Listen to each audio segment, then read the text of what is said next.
नहट्टु खट्टु नेत्रबाट नहट्टु खट्टु नेत्रबाट रक्त नै झरे पनि प्रयत्न गर्नु बारबार हजार हार भए पनि प्रयत्न गर्नु बारबार हजार हार भए पनि यस 210औं भानुजयन्तीको शुभ उपलक्ष्यमा समुपस्थित मुख्य अतिथिको आसनमा विराजमान यसरी उमिलिनी क्षेत्रका क्षेत्र विधायक महोदय साथै पूर्व जिल्लाध्यक्ष अन्य पञ्चायत गण साथै यस कार्यक्रमको शोभा बढाउन यत्र तत्रबाट कांग्रेसका नेपाल हुने सम्पूर्ण ज्येष्ठ श्रेष्ठ वरिष्ठ गण्यमान्य व्यक्तित्व लगायत सम्पूर्ण प्रतियोगीहरूमा मेरो न्यानो अभिवादन चढाउँदै म भूपेन्द्र कुसिना एउटा छोटो कविता वाचन गर्न गइरहेको छु र मेरो कविताको शीर्षक छ वर्तमान युगको संस्कृति यानी आजको संस्कृतिको अवस्था र कविता यस प्रकार सुरु हुन्छ के देख्दैछु कि नेत्र यो तिरमिरी हुँदैछ कि हर्ष हो के देख्दैछु कि नेत्र यो तिरमिरी हुँदैछ कि हर्ष हो चौबन्दी दहुरा लगाउने लगन जुरेछ यो वर्षको चौबन्दी दहुरा लगाउने लगन जुरेछ यो वर्षको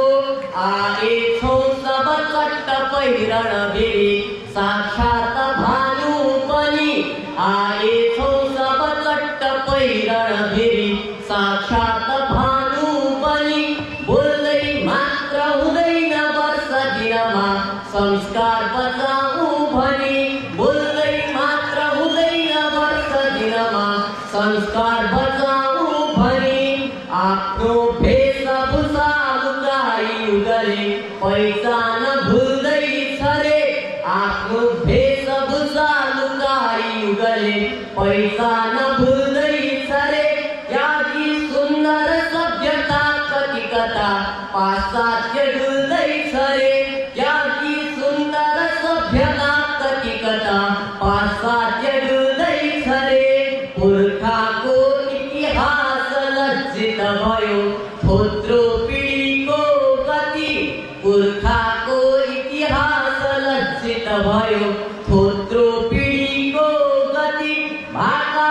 भाका मोडर्न ट्रेन्डमा छ ममता हट्दैछ ढाका प्रति भाका मोडर्न ट्रेन्डमा छ ममता हट्दैछ ढाका प्रति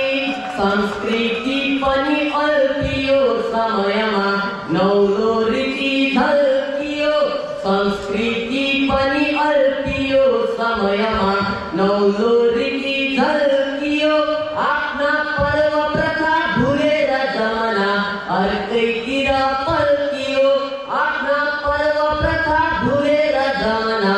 अर्कैतिर पल्कियो दोहोरी पनि बिर्सिए रटकरे यो र्याप के तालको दोहोरी पनि बिर्सिए रटकरे यो र्याप के तालको जिसको दिव्य बनि गयो र अहिले मारुनी बेहाल भो जिसको दिव्य बनि गयो र अहिले मारुनी बेहाल भो राम्रा उच्च परम्पराहरू सबै व्यर्थै बुझी कुल्चिए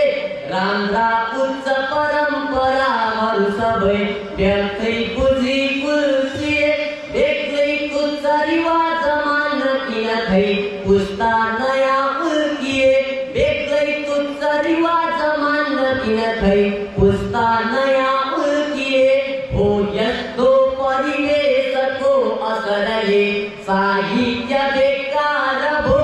हो यस्तो परिवेशको असरले साहित्य बेकार भो नेपाली हुन लाज लाग्दछ भने यो जन्मधिकार हो नेपाली हुन लाज लाग्दछ भने यो जन्मधिकार हो। धन्यवाद।